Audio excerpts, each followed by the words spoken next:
विश्व में अगर कोई नदी है जिसकी परिक्रमा की जाती है वो नर्मदा जी। ऐसे अनुभव हैं लोगों के। 2 किलोमीटर बबूल के कांटों पर चलने पर भी किसी को एक कांटा नहीं लगता। इतने बीहड़ वनों से गुजरने पर आज तक कोई हादसा नहीं हुआ। जो इच्छा कर लेते हैं खाने की वो प्राप्त हो जाता है। पर जो सबसे श्रेष्ठ अनुभव है वो ये है कि 27 युगों से मार्कंडे मुनि जो चिरंजीवी हैं वो आज भी नर्मदा की परिक्रमा कर रहे हैं।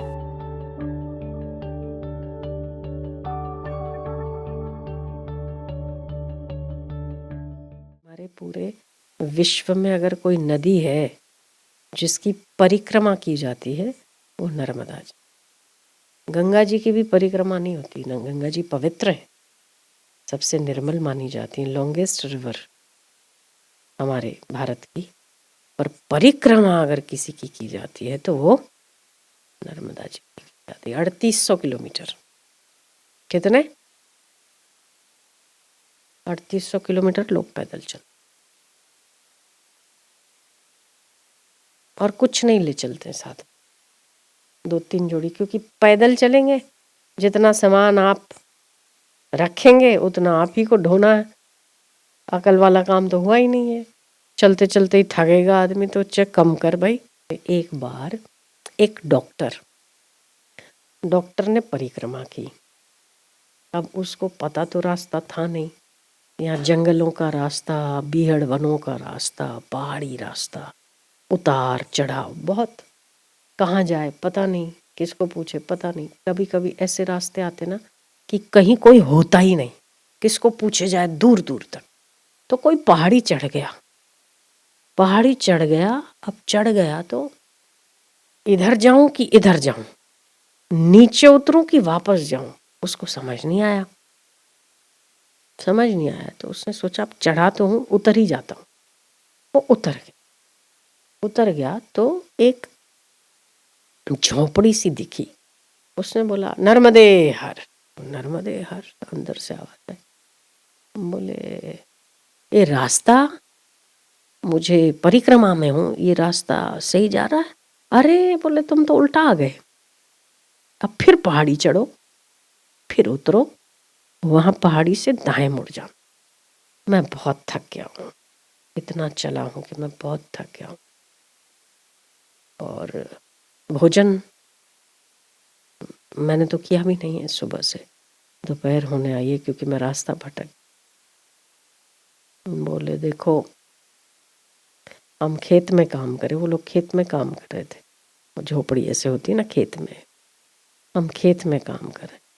हाँ, हमारे पास जल के सिवा अभी तो कुछ नहीं है, पर हाँ मेरे खेत में कच्ची कच्ची ज्वार बनी हुई है, वो खा सकते हो तो खा लो।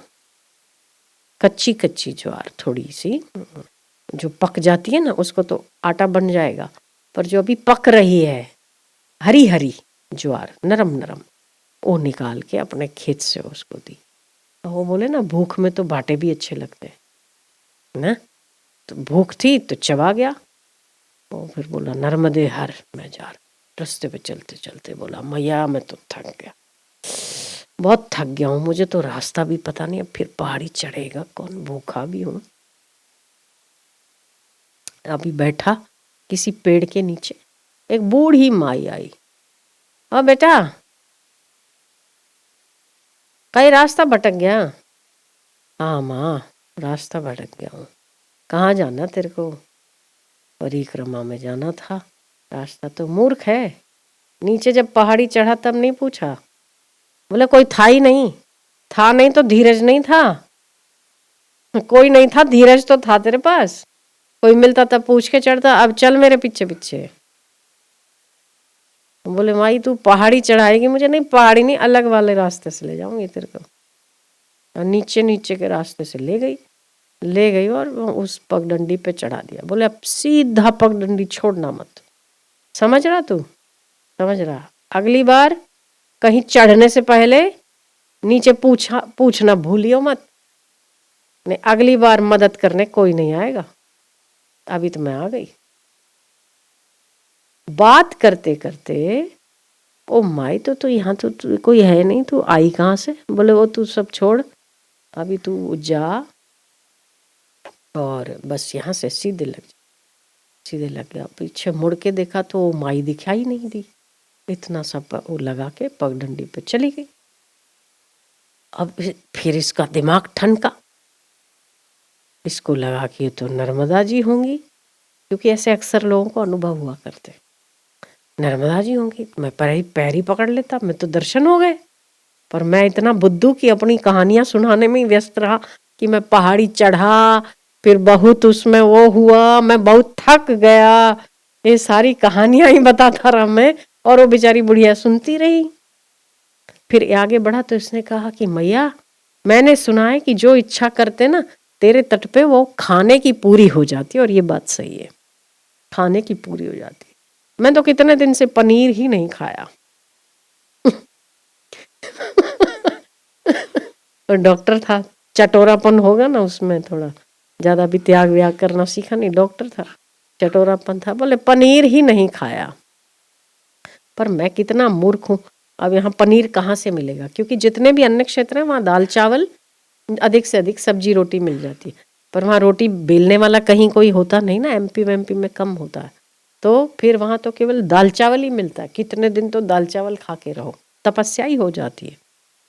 तो बोले मैं ऐसे एमपी में आया हूँ, दाल चावल ही दाल चावल खा रहा हूँ, और मैं ऐसा पागल कहीं का पनीर की इच्छा कर रहा हूँ।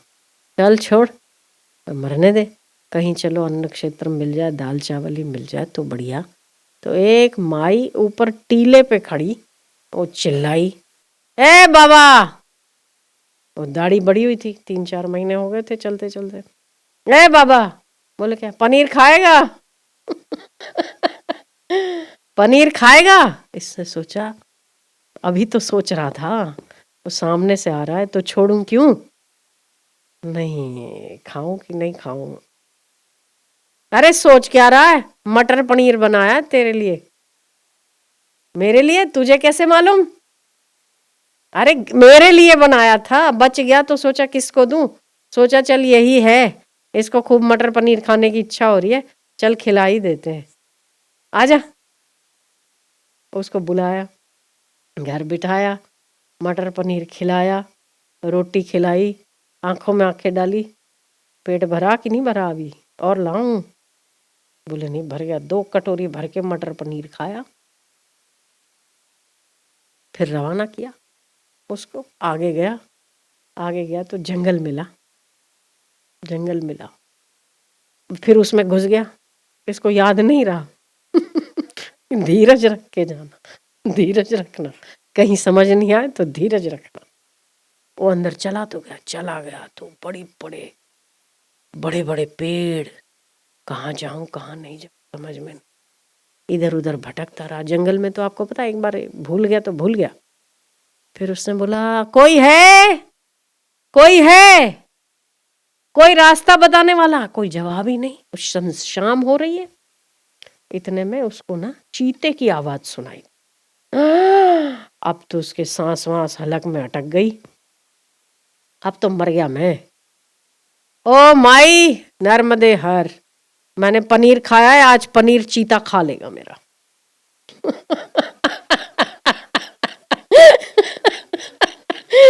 आज तो चीता तुम खुश हो जाना मुझे खा के, क्योंकि मेरे अंदर 2 कटोरी बड़ी वाली पनीर भरा पड़ा। आज तो तुझे पनीर खाने को मिलेगा। चल, पर धड़ धड़ धड़ धड़ धड़कन बड़ी हुई है।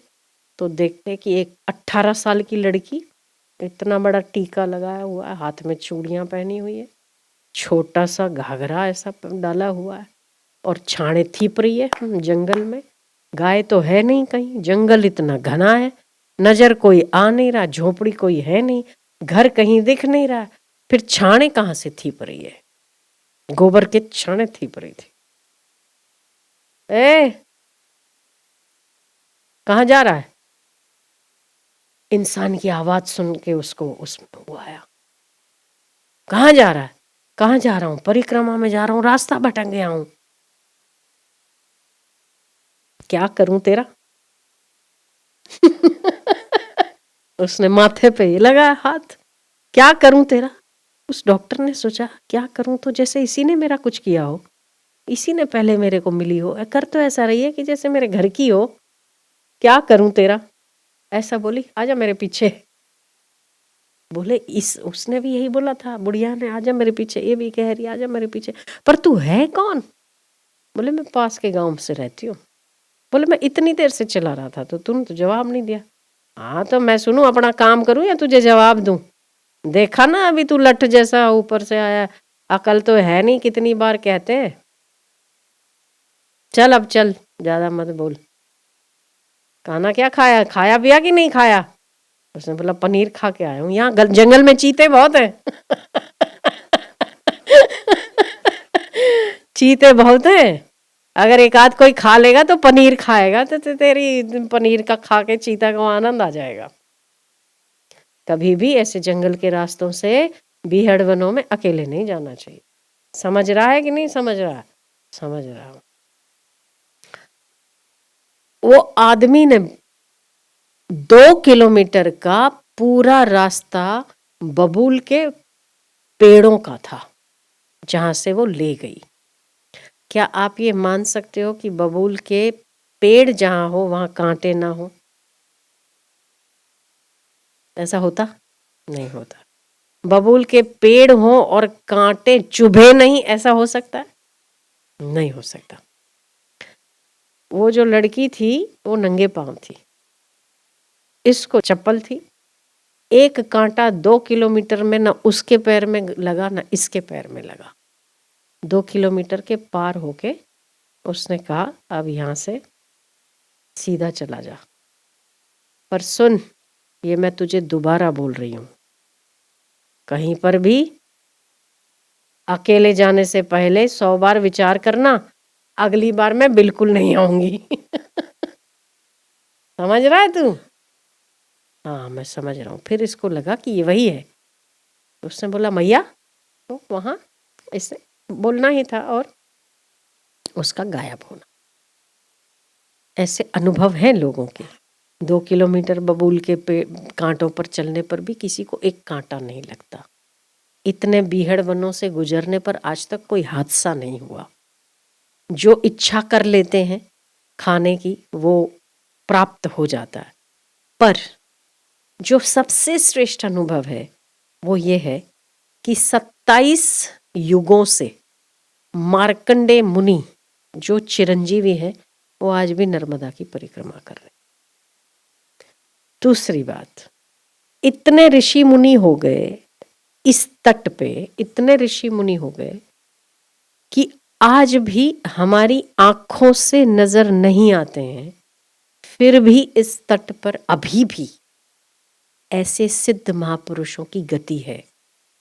आप लोगों को यहाँ बैठकर अच्छा क्यों लगता है, क्योंकि इन लोगों की उपस्थिति यहाँ पर है।